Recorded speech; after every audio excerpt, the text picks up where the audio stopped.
topics. First, you had indicated earlier that the president is prepared to talk about the budget appropriations process, and that he'd be happy to meet with Speaker McCarthy, but not on whether the debt limit is raised.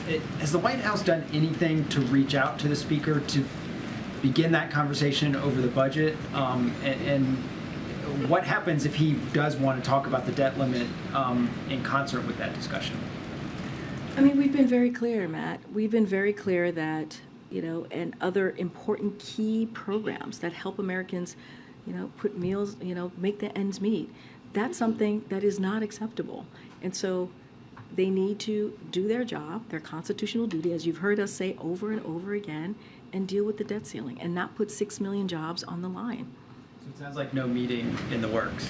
Oh, what I could say is Congress must act, and could say that over and over again. The president spoke to it moments ago. Speaker McCarthy, I should say, reiterated yet again that we will not pass a debt ceiling that just raises it without doing something about our debt, talking about the need for negotiation. I know your position that that this is the Republicans' burden, right, to raise the debt ceiling. But it's the president's economy. So is he not going to have a meeting with McCarthy until McCarthy gives in? Do you think McCarthy is bluffing here? The president is prepared to talk about budget and appropriations process. That's what we have said. We are not a deadbeat nation. The president said that. You heard directly from him moments ago.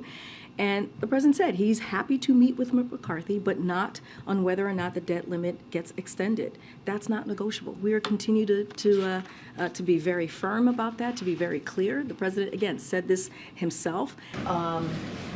The president's concerns about the bank today and the debt ceiling. Do you see a line of convergence at some point in which the public's concern about is there a frailty in the banking system that can produce more uncertainty, and what you've talked about with debt ceiling potentially triggering cataclysmic events for the economy if that's not resolved?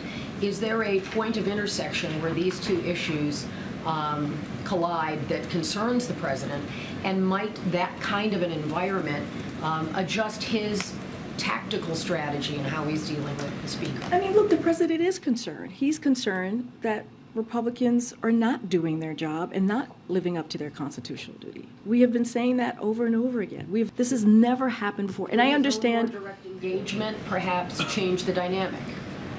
I mean, I think, by the president speaking every day on this issue, answering questions, he's speaking directly to Congress. The question should be to them. Why do they not want to do their constitutional duty? Given the fact that Democrats control the Senate, is there a reason the president hasn't asked Senate Majority Leader Schumer to put a clean debt ceiling increase on the floor? Maybe start the process or get action as you're talking about. So look, as I've said many times before, or as you know, the president has had conversations with Leader Schumer, Senator Schumer, and also Minority Leader Jeffries. They've talked several times, but it doesn't stop us from saying what House Republicans should have done, right? Which is put forth and focused on the debt ceiling.